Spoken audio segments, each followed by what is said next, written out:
So we're really excited to have everybody here and talking about these different pain points that slow down the email workflow. We've all been working in the email industry for a while now, some of us on teams of one, some of us on larger teams of 10, 20 different folks. But in almost every case, we have stakeholders that we're accountable to. We have clients, we have customers, we have our subscribers that we have to think about. And throughout that, there's this workflow that's been built up around getting emails out the door and into subscribers' inboxes. So at Litmus, our goal is to try to make that workflow as smooth as possible, as efficient as possible. So to that end, we've done a lot of research around the email workflow across all those different team sizes. We've spent a lot of time talking to not only our customers, but people within the email industry, that wider community, to see where they're seeing these bottlenecks in the email workflow, what these pain points are. Most notably, we do that during our State of Email Workflows research. So every year we send out a survey. It's pretty lengthy, getting a lot of information from email professionals that work in a variety of fields, a variety of industries, to try to identify those pain points and try to figure out how we can help solve some of these challenges that we've all seen in the email workflows process. So today we're going to be talking about how we can all optimize our email workflows and really dig in these these major pain points that we've identified through that research, through those conversations, to hopefully help you optimize your own workflows. I'm really excited to have Whitney here with me. You've probably heard her in other webinars. She's usually working behind the scenes, asking some of those questions, talking to all of you in the chat window.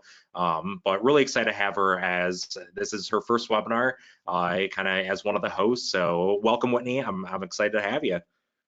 Oh, thanks for that, Jason. Hi, everybody. So glad to be here today to chat through email workflows with you all. Yeah, so Whitney is our digital marketing specialist. I'm Jason.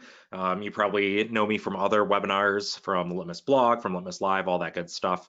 I'm the community and product evangelist. So both of us really spend a lot of our time thinking about email marketing, writing about email marketing, talking to people about email marketing, to again try to help everybody ship better emails and make their subscribers happier. So like I mentioned, we just released this 2019 State of Email Workflows ebook. So this is, what is it, Whitney? Is this year number 3, year number 4 doing this? Year number 4, yeah. Year number 4, so report number 4 for State of Email Workflows. So every year we send out a pretty lengthy survey that we try to get all the details possible around how people are planning out their content, how they're developing their email campaigns, how they're going through that Q&A or that QA process, looking at their analytics, everything that goes into getting an email from concept to inbox, and then what comes after that as well. So not only that planning and that pre-send stage, but also the reporting and the performance of their campaigns and how they analyze that content and that performance of their email campaigns. So a lot of different steps that go into those email workflows. So it's a really comprehensive report looking at all those different steps.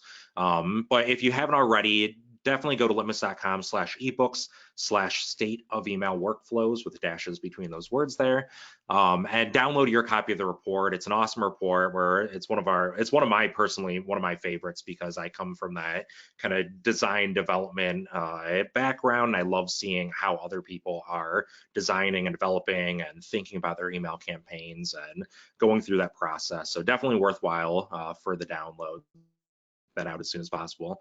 But hopefully a lot of you have had a chance to dig into some of that report, some of those survey results that we got.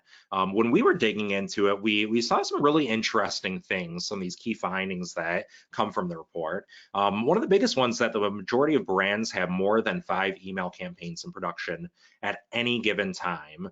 When your team is growing, then that number of emails tends to grow as well. So the bigger the team, the more emails you have in production. That's not a huge surprise to most people, but this really speaks to the fact that we have a lot of campaigns on our plates at any given time. So anytime we can improve the workflow, that process of getting these emails shipped, then it's going to make our lives a lot easier. It's going to allow us to handle those emails with more care, more attention, make sure that they don't don't get shipped with errors. And as our teams grow, as our email marketing programs grow, we can start bringing in more email campaigns and juggling those a lot more efficiently, a lot more robustly than we could before. We also found that a lot of brands are spending a really long time getting a single email campaign out the door. So 53% of brands spend weeks, multiple weeks, producing a single email campaign. So that's usually 2 weeks or more. So that's a lot of time focusing on a single email campaign, making sure that the strategy's there, the content's there, making sure that it's designed and developed properly, it works across all these different email clients, analytics are set up, spam filter testing is all done. But that's a lot of time to get a single campaign out the door. Again, if we can shorten that amount of time while still maintaining these high quality standards for our email campaigns, that's going to be better for everybody. We can, get more emails into subscribers' inboxes. We can spend more time thinking about strategy and copy and content and ways to provide value to our subscribers instead of just dealing with this really lengthy, inefficient email workflow process. So that's really what we're digging in today, is how we can make that workflow more efficient and hopefully shorten some of that time that we spend working through these campaigns and use that time a little bit better. But this one was, I guess, not necessarily surprising. This has kind of been historically evident in past reports, but a lot of brands, 10% of brands, need more than a month to get an email campaign out the door. So these are those brands that have kind of really inefficient workflows and are probably hitting a lot of these pain points that we're going to discuss today. So again, this is just reminding everybody that there's a lot that goes into building and shipping an email campaign, and it's usually a really messy workflow, a really messy process, but anytime we can make that more efficient, then it's going to be better for us. Our sanity is going to be a lot better in our daily jobs, and it's going to be better for subscribers too, because they're going to get the content, the value they need out of our email campaigns in a lot more efficient manner, which is good for everybody. Yeah, and sort of piggybacking off what Jason was just saying, a bulletproof email workflow is vital to high-performing email teams. But the truth is, like Jason was just walking through, and as much as we wish it wasn't this way, things don't always go smoothly. Responses to our State of Email survey showed that there are some key workflow weaknesses that many brands are struggling with, and they can either slow things down or leave room for errors or both. So if we're spending too long on a certain step of the workflow, that extra lingering time can cause us to miss something. So what exactly slows down email workflows, and where do those mistakes creep in? When we were writing our State of Email Workflows report, we noticed 5 main pain points in different parts of the workflow. And just for clarity, when we're talking about email workflows, we're talking about working on an email from the very beginning. So when you're sitting down in a meeting and figuring out what content you want to share, how you want to launch a new product, and so on, all the way through to post-send analysis. How did your email perform? How can you improve your next email campaign? How might you use what you learned elsewhere? So for this webinar, Jason and I will talk through these 5 pain points. Email coding takes too long, the QA process is inefficient, reviews and approvals take too long, there's little insight into spam filters, and there's a lack of visibility into email metrics. And we'll walk through how you can begin to fix them and alleviate some of that time spent on them. Yeah, so that first one is one that I have a lot of personal experience with. I come from a design development background. I've spent a lot of time over the past, almost a decade at this point, coding emails, designing and developing them, testing them across email clients to make sure they render correctly. But it's no surprise that email coding takes too long for a lot of different brands out there.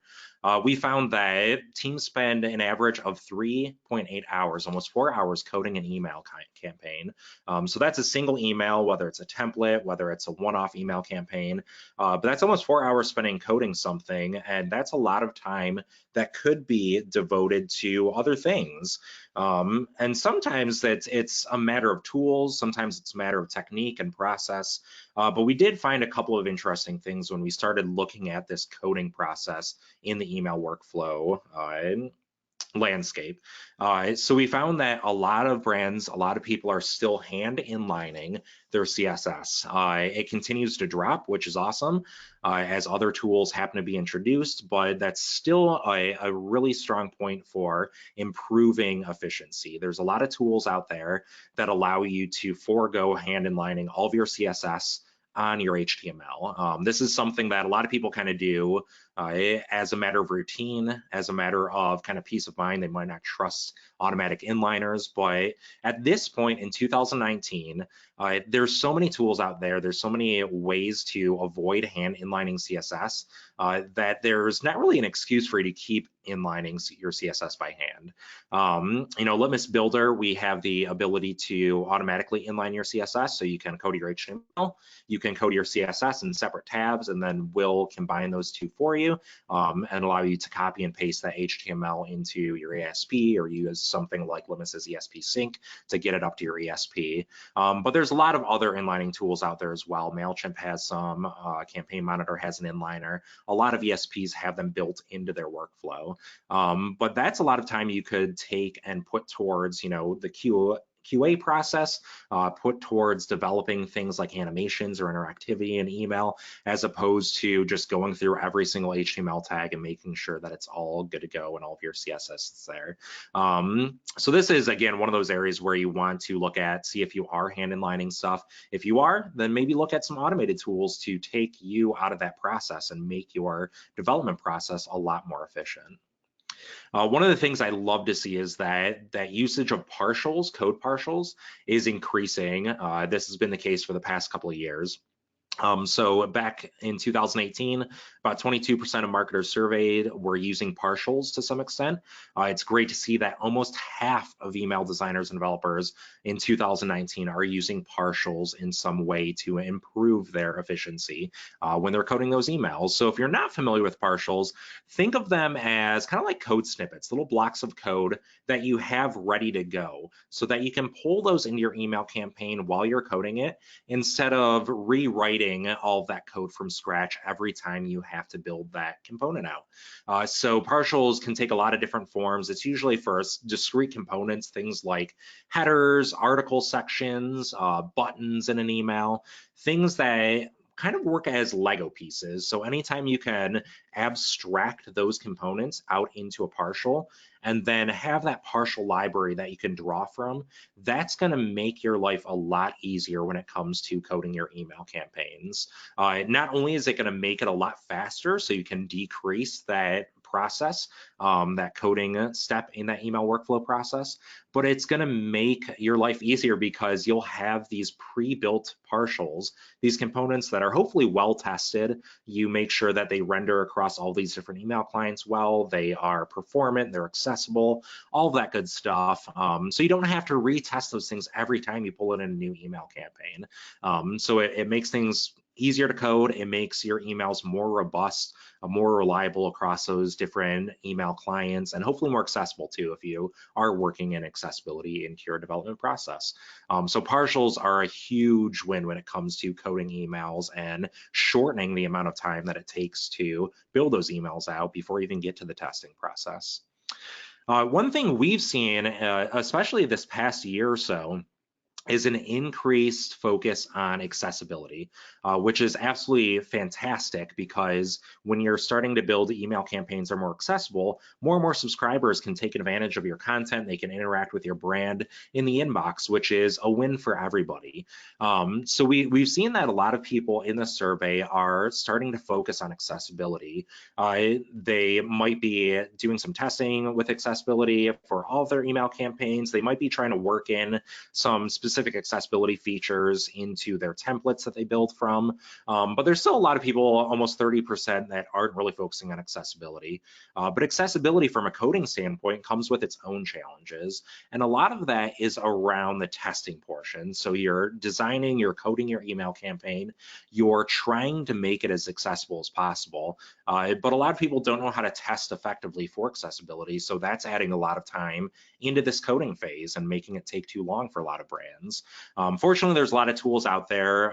Checklists, we have our own accessibility checker in Litmus that runs automated tests on your email campaign to make sure that it's as accessible as possible. So it looks at things like text alignment, it looks at the contrast ratio of the colors to make sure that people with low visibility or visual issues can read your content and consume it properly. One of my favorite things is that it actually runs it through a screen reader and gives you a transcription and the audio recording of that screen reader to hear how people that use a screen reader device actually hear your email campaign, which is brilliant.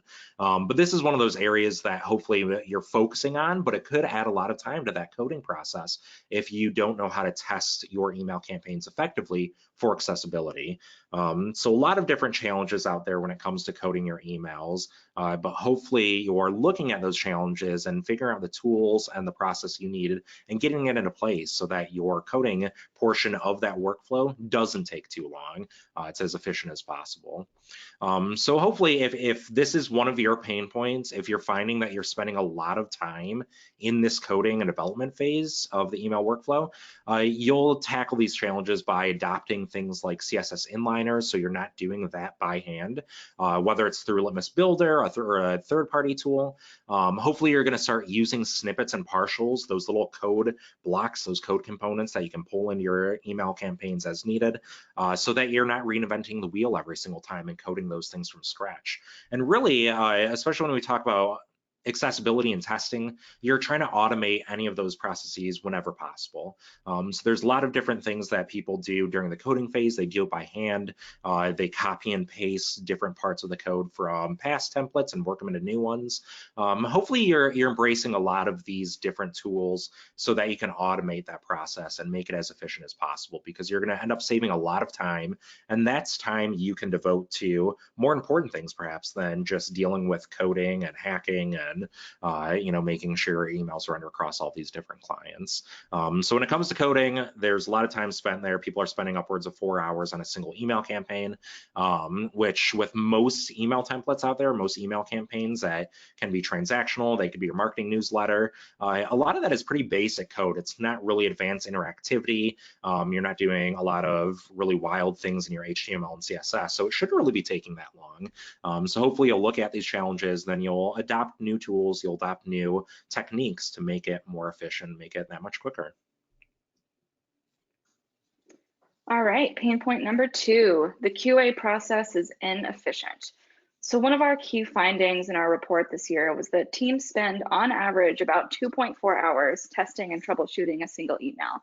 So that's including checking for spelling errors, broken links, double checking dynamic content, checking email rendering across all of the email clients, apps and devices that are out there. The list goes on. There's certainly no argument here that there's a lot of stuff to check, and that can add up quick.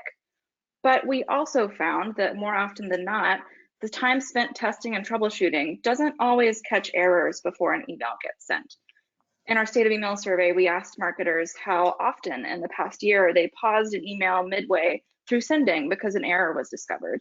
And a little over half of marketers said they did at least once, with 8% saying they did 4 or more times in the last year. So that's obviously a sign that there's something clearly missing, clearly broken with these QA processes. One of the ways to get ahead of that is to implement a pre-send checklist, a set process in place before every email send. About 46% of marketers use a short checklist to double check the basics, things like spelling errors and making sure any links work. And 27% of marketers use a more extensive pre-send checklist. So things like, did we make our emails accessible for our subscribers using screen readers, like Jason was just talking about? Is our email still intelligible with images turned off? Do we trigger any spam filters? Things like that.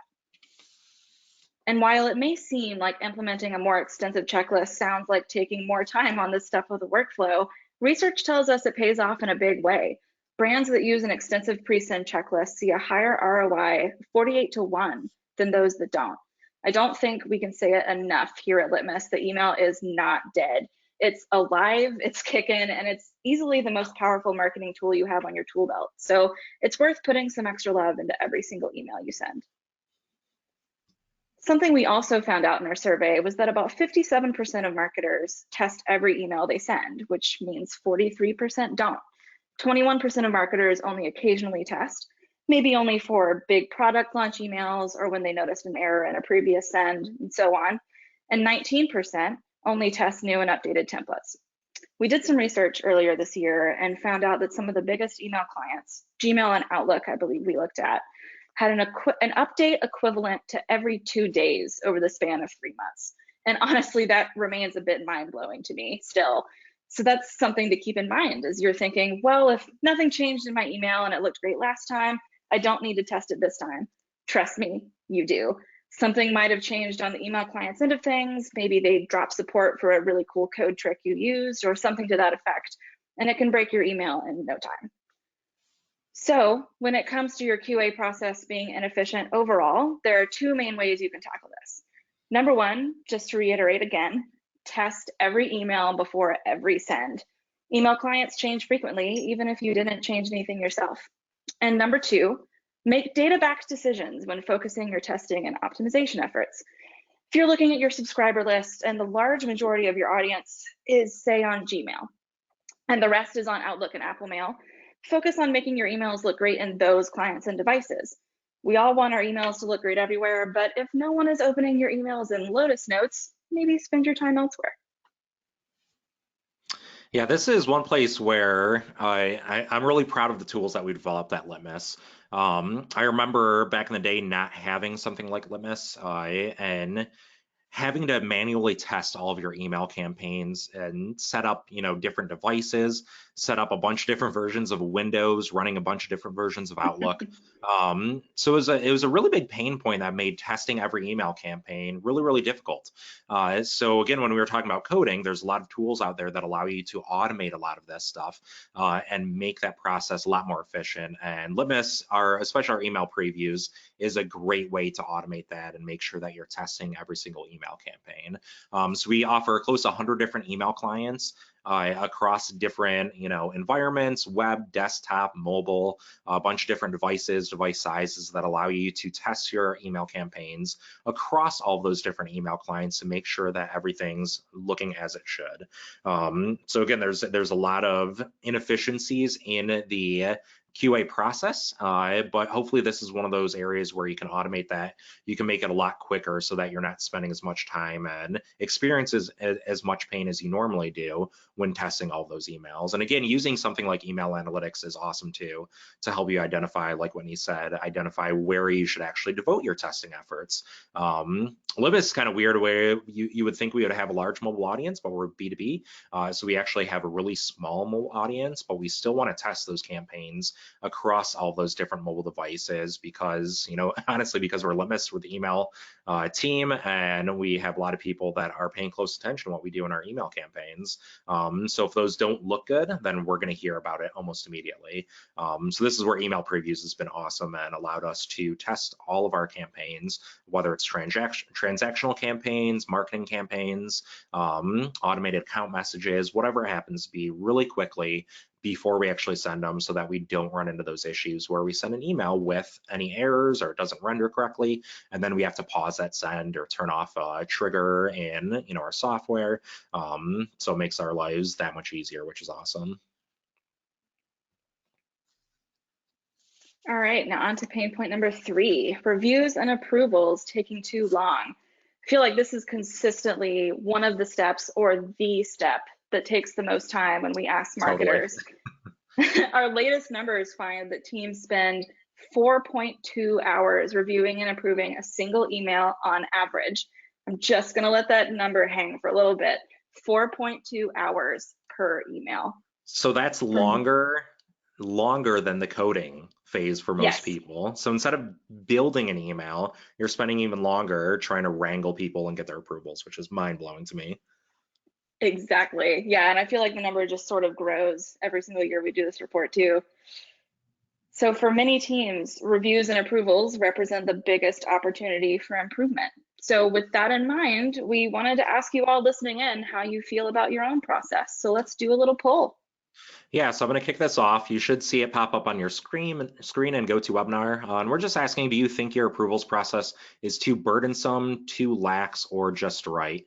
So I'm going to let that run for maybe like 30 seconds or so. If you're here, then feel free to chime in and let us know if you think your approvals process is too burdensome, too lax, or just right. This is that same survey question we asked for the state of email workflows, and it usually provides some pretty interesting insights. So I still see some people voting. It's a good Goldilocks question, right? Yeah, it totally is. Yeah. That's funny. I was thinking about that as we were working on the slides. It feels very Goldilocks-like. Too warm, too cold, just right. So I'm gonna give another second here. I still see some people voting.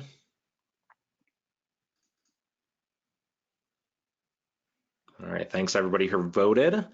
So it looks like, let me get my slides back up here. 53% of you felt that your approvals process is too burdensome, 20% too lax, and 27% just right. So I'm curious how that actually compares to the data, Whitney. Interesting. Yeah, I feel like when you started saying that 50%, I was like, perfect. It tracks sort of as normal to what we've been seeing. But no, you said what, 53% too burdensome? Yep, 53% too burdensome, 20% too lax, and 27% just right. So pretty, I guess All not that right. Well, I close guess, for us, the just right, but yeah, but I guess that makes sense because, that's why we're all here to talk about, ways we can improve our webinar or our workflow. Use the wrong W word.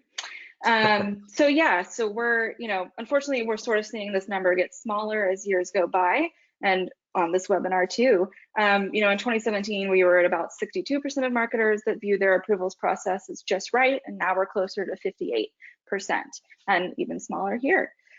So some of the reasons that this number might be getting smaller for either reason, whether you feel that your process is too burdensome or too lax, is due to things like how many departments or people are involved in the approvals process. On average, marketers work with 2 other departments to secure approval. The most popular one, of course, being marketing. I did say we had marketers fill out our survey. But under that is executive ops at 27%, legal at 18%, sales at 17%, and so on. When it comes to the number of people, we're looking at a majority of brands involving 3 or more people in an email's review across departments, with 6% of marketers involving 10 or more people. And when it comes to how they receive that feedback, a huge percentage of marketers, 75%, still receive feedback via email, often in response to the test send from their ESP. 28% of marketers still receive feedback verbally.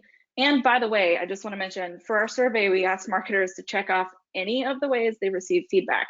So can you imagine that 6% of marketers that involve 10 or more people in reviews also receiving feedback from multiple places? That's obviously a place that slows down an email workflow to a bit of a glacial pace. So how can we tackle that challenge? We like to look at this in 2 parts, optimizing the who and the how. So to optimize who is involved in the approvals process, we found through our research, and even here at Litmus, that 2 to 3 people is the sweet spot.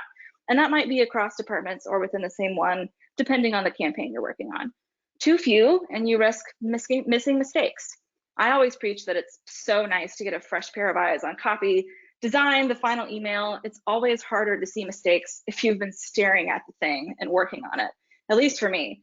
And more than 2 to 3 people, and you risk a too many cooks in the kitchen issue.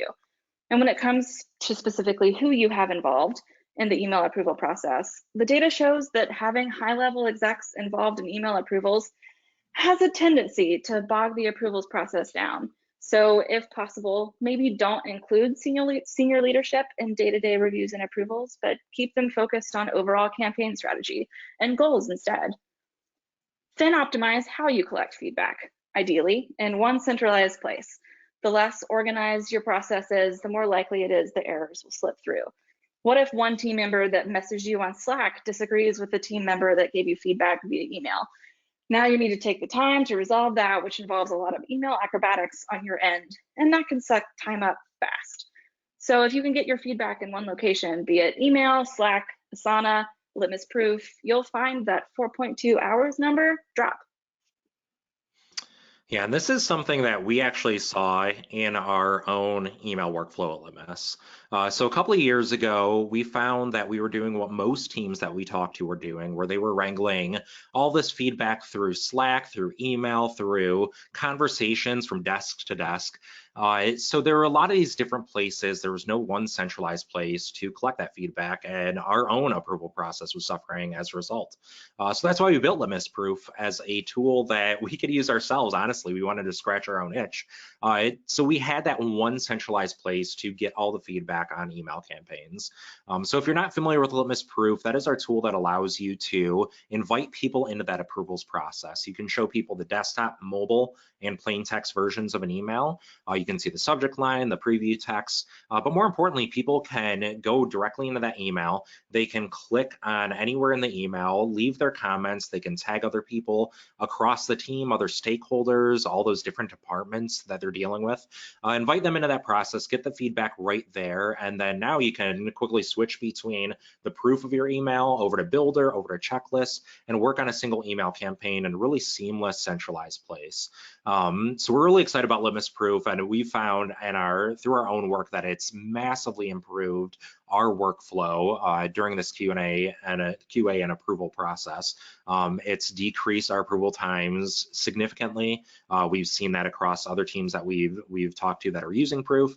But even if you're not using something like Litmus Proof, it's a good idea to try to centralize all of that feedback, all of those approvals in a single spot so that you're not wrangling all of these different menus like email, like those conversations you have around the water cooler, phone calls. I've seen people that have, sent around those PDFs, those Word docs. I've even talked to somebody recently that they were printing out the screenshots of Litmus results of their email previews results and then getting feedback by jotting it down when they talk to somebody, at their desk.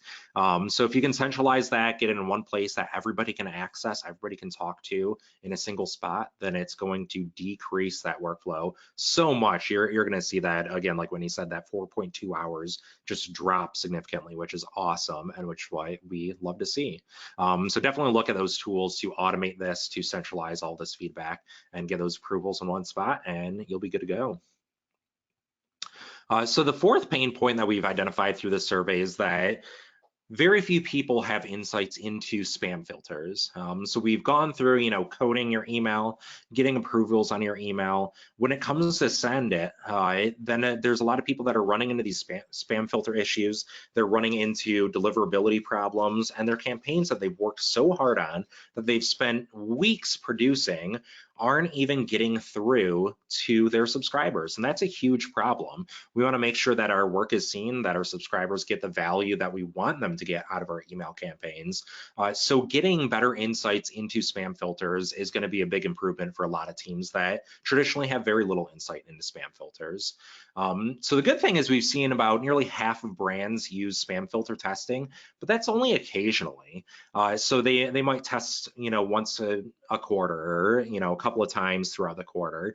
But really, just like email applications themselves, we saw, when you mentioned that Gmail and Outlook were changing and making updates multiple times throughout the month. What was it, every 2 days or something like that. The same thing happens when it comes to spam filters and deliverability issues. Those are in constant development.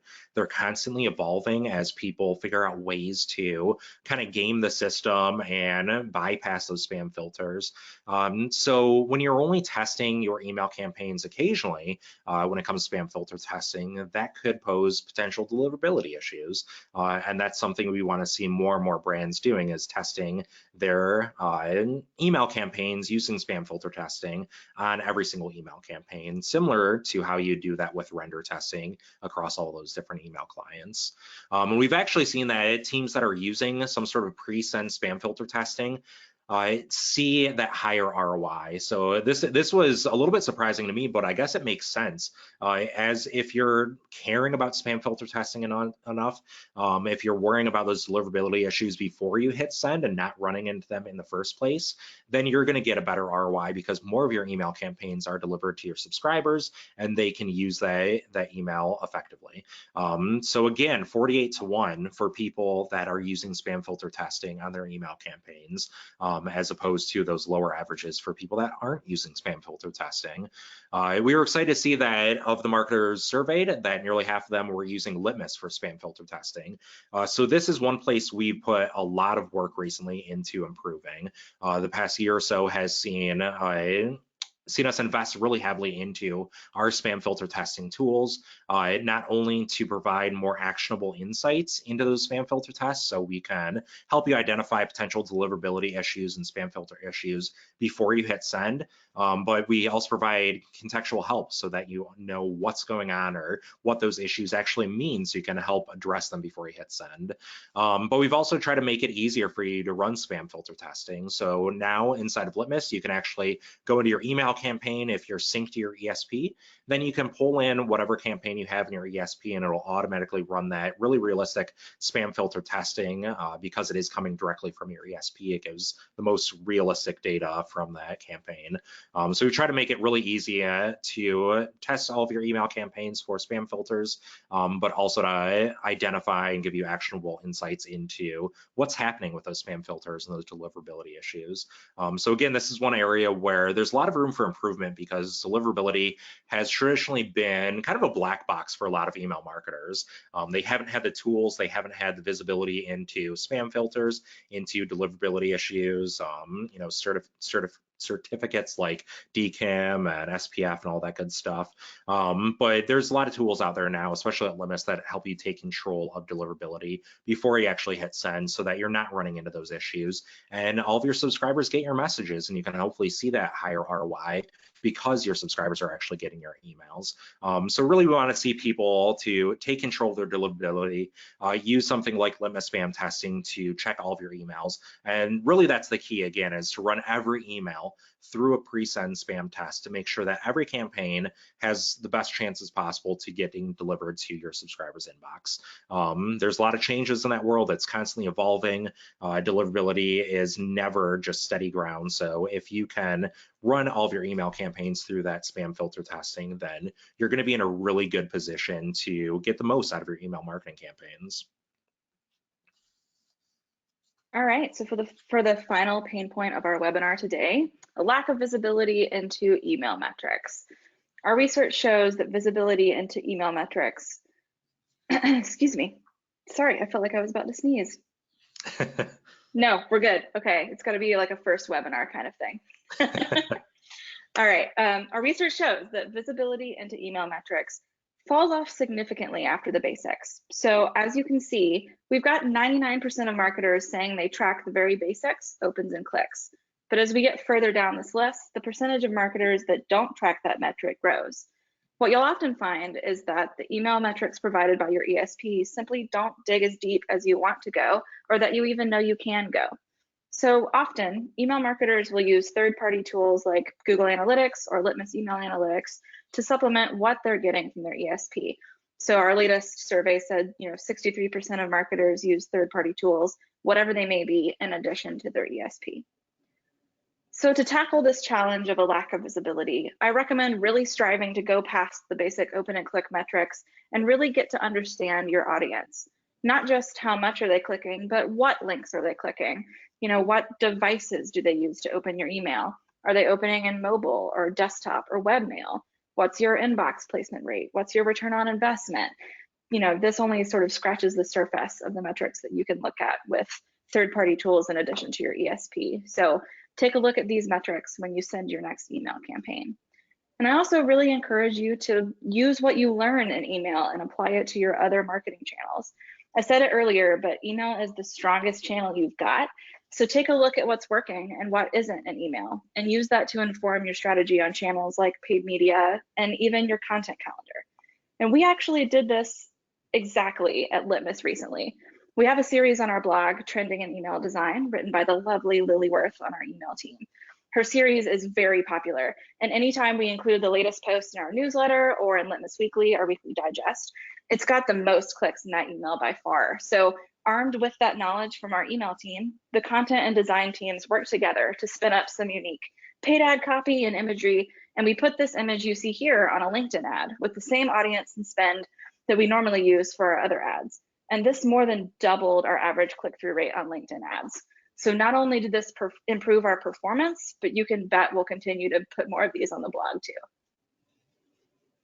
That's awesome. Yeah, I feel like far too often most people think of email analytics just opens and clicks, and we've seen through our own research and our own practices, like what he was talking about, that that's not the case. There's so much more when it comes into analytics, and a lot of that can inform these other pain points throughout that process, like the coding, like the QA and approvals process. And if you dig deeper into those email analytics, you're gonna improve that workflow. You're gonna have more opportunities to put that content, the really valuable stuff to work. And I love this example from, the marketing team, the email team at Litmus, and them really understanding those analytics a lot better. So those are those 5 pain points that we discussed here.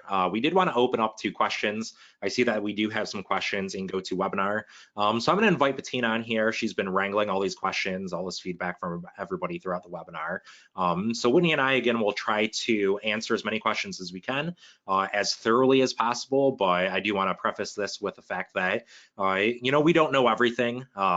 We are working on our own assumptions, our own, history, our own knowledge, and what we've learned through talking to a lot of people about email marketing. So we'll try to answer as best possible, but if we don't know something, we usually know where to point you to answer that question.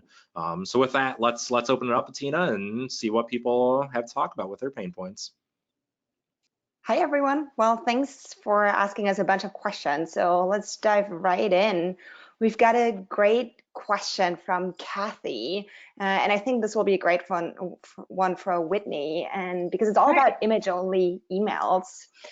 Kathy is asking, I'm seeing so many emails these days that are image-only, and this is way less time-consuming than coding. So what is wrong with doing it this way? If those emails are getting delivered and it takes you less time to get those out, why shouldn't you do it?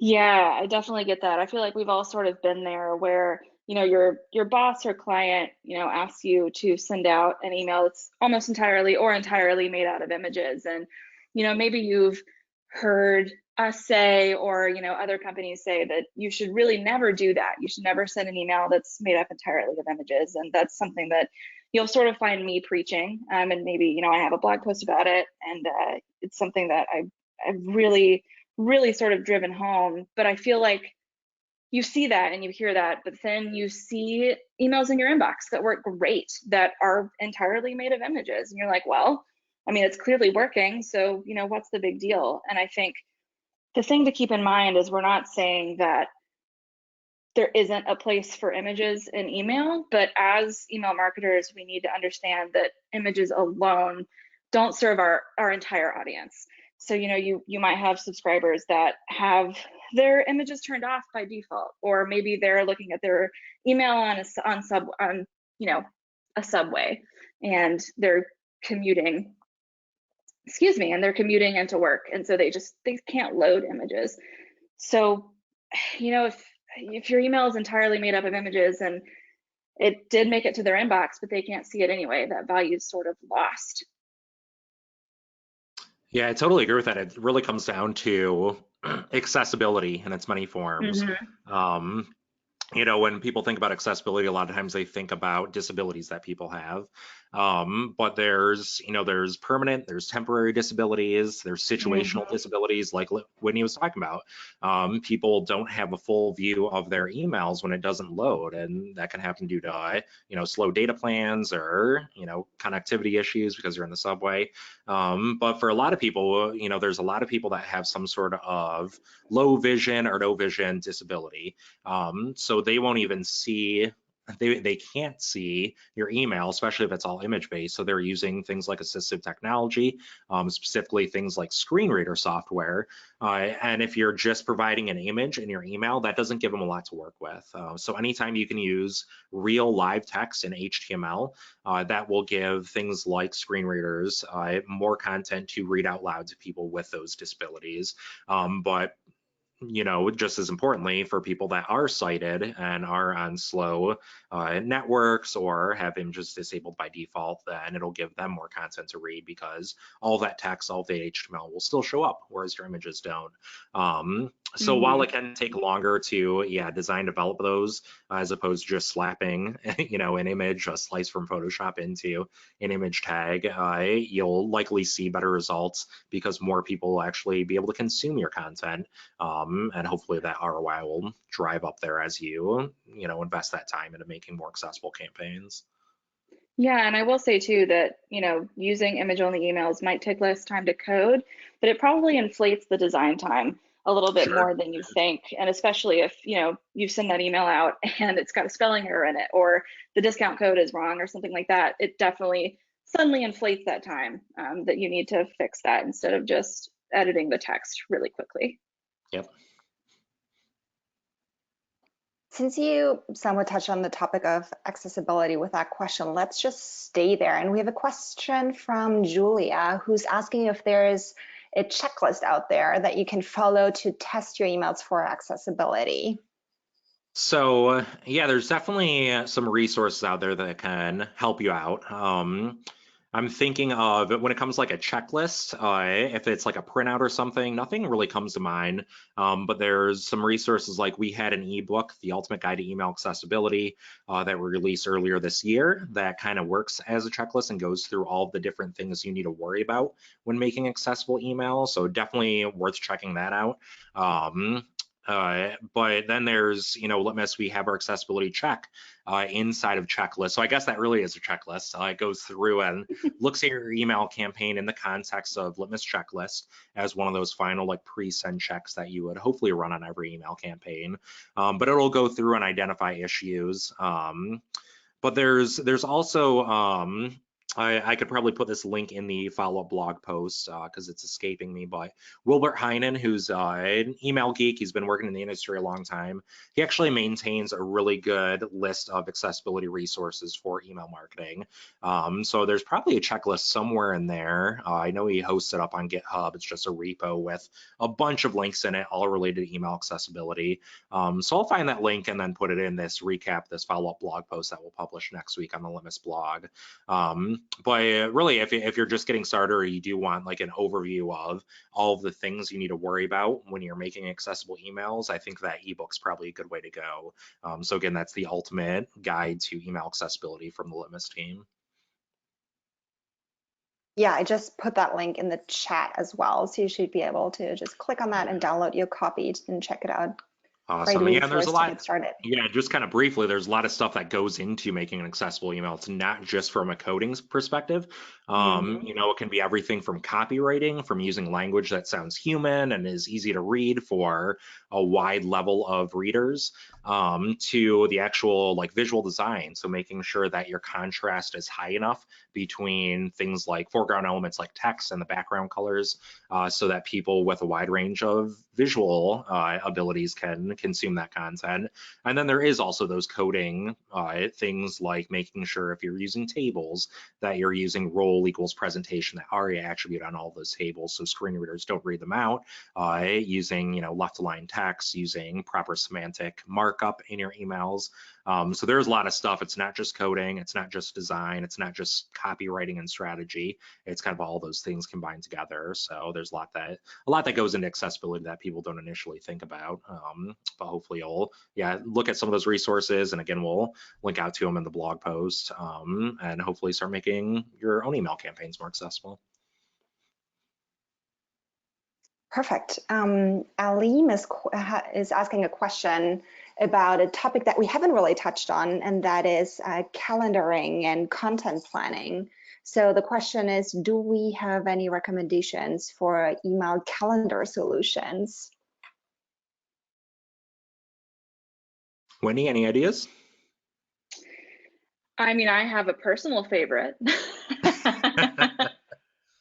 I feel like, you ask anyone who, uses a calendar solution or a project management solution, and they're, it's one or nothing, I feel like, for a lot of people. And that one or nothing for me is Asana. We use Asana here at Litmus, and I I absolutely love it. I've used some other tools in the past, but I feel like Asana is the best way to, keep everybody in the loop. I think their, subtasks, excuse me, are fantastic. It's really, really easy to see at a high level, what campaigns are we working on? How many are there going to be in the next week? How many are there going to be in the next month or the next quarter? And to use that to sort of inform, maybe there's some sort of product release that we have coming up that we need to find space for, or sort of a last minute email kind of thing that we need to put in there. That Asana's calendar view, for me personally, is just unparalleled. I love it. Yeah, Asana's awesome, and I feel like our own research has shown that a lot of people are embracing it for sure. Mhm. Trello is another one that a lot of people have been using, and we actually, Bettina, you posted a blog post, was it earlier this week or last week, around Trello and using that for email planning, using this new email template that we've been working with them on. Right. So something like Trello is another great option, but even if you don't have these third-party kind of tools, almost everybody is using, they have some sort of calendar out there. So whether it's through Outlook, whether it's through Google stuff, the G Suite, then you can still use something like that. Set up, events for those different email campaigns, use the event details to describe a strategy or link out to content docs or something like that. But I think the big thing that Whitney, you were talking about it with Asana is you can pull people into that and everybody has that visibility, and visibility is really the Mhm. key there. So regardless of what tool you're using, make sure that you can tag people. People know exactly where to access that information so they can see it without having to bug individuals, and it's really visible, really available for everybody. So yeah, we've definitely done some research around calendaring and stuff. I know we have some blog posts and speak to it in a bunch of our different reports. But really it's up to you and what your team's comfortable with. And, a lot of teams are resource strapped and don't have the resources or the budget that they need. So even kind of going guerrilla style and keeping it really minimal and just using the tools you already have, as long as people are on the same page, then calendaring Yeah. should be working for you. Yeah, so you're keeping me busy with all the links. I check out the chat, and there are a bunch of additional blog resources that are related, including that Trello template that Jason mentioned, as well as our research on the content planning tools that email marketers love the most. So a bunch of insights in there too for inspiration and tools for you to check out. Cool. Let's go back to saving time and streamlining your email testing process. Because Whitney mentioned that you should focus your testing efforts on the email clients that your subscriber use most. And we have got someone asking, how would you even know what email tools your subscribers are using to open your emails? Yeah, absolutely. I feel like, and this is something that we did touch on, that, your ESP might not provide that kind of data. I know that some do, but, not all of them do. So that, you might be one of those people where you just don't have access to that kind of data. And I would definitely recommend getting a third-party tool.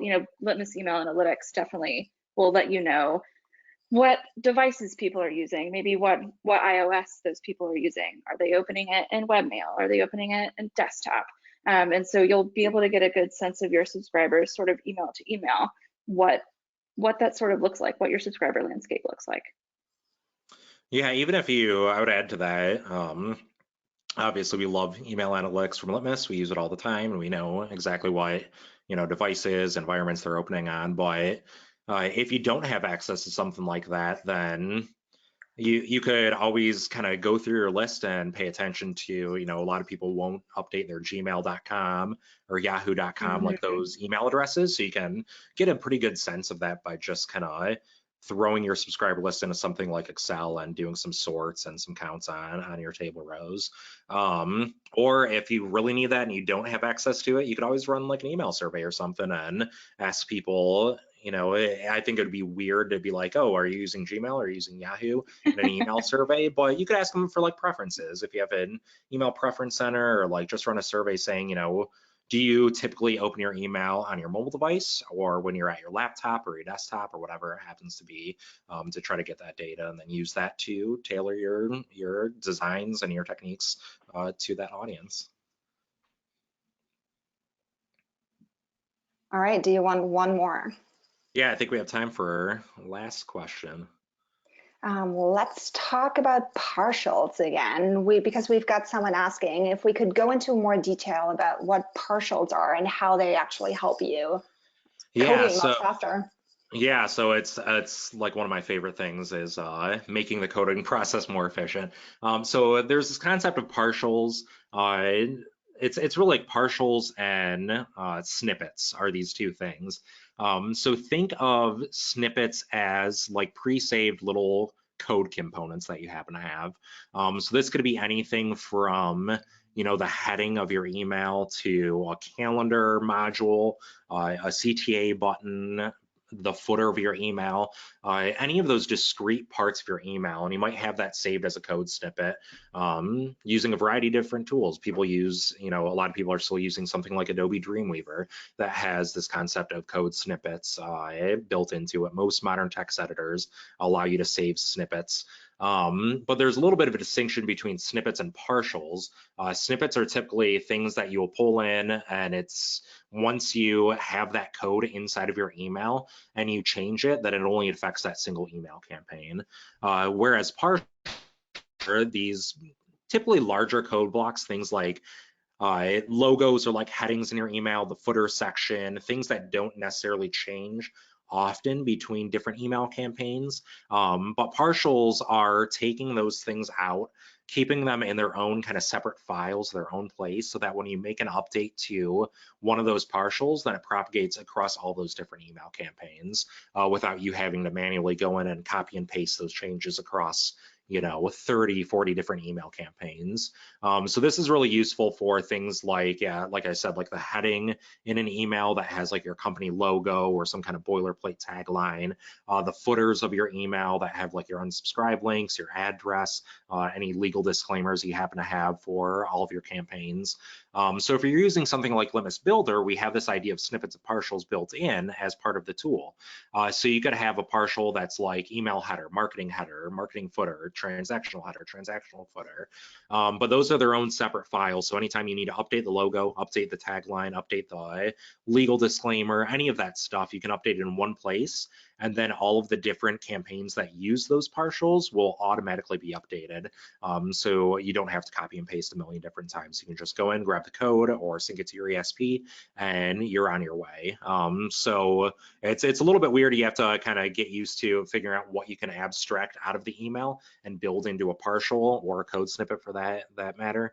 But once you do, it's one of those things that massively speeds up your coding workflow because you're not constantly copying and pasting. You're not trying to find old emails and figuring out what you need to grab from each one. You can just call in that partial or expand that snippet of code and it's right there ready to go for you. It's pre-tested, it's good to go so that you're not doing all this extra legwork.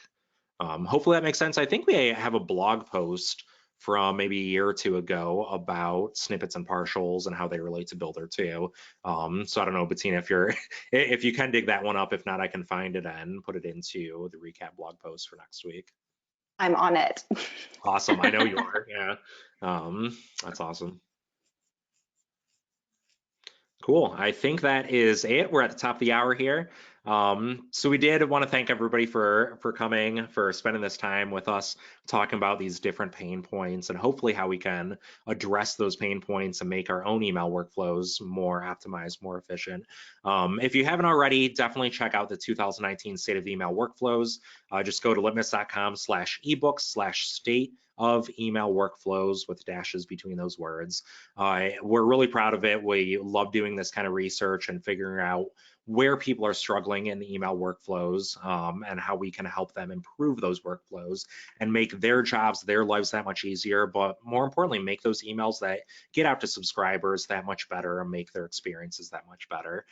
So definitely check it out if you haven't already. Bettina put the link in the chat, so check it out there, and we'll link to it obviously in the recap blog post, which will be out sometime next week once we go through these questions and get our ducks in a row for that.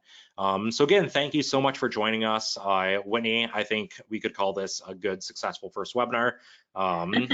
You were awesome, despite sneezing and false sneezes. It happens to all of us. Definitely check out more of our research, more of our content on creating the ideal workflow at litmus.com/blog. And again, download the State of Email Workflows report. And we will see everybody for our next webinar. Cheers. Thanks so much, everyone.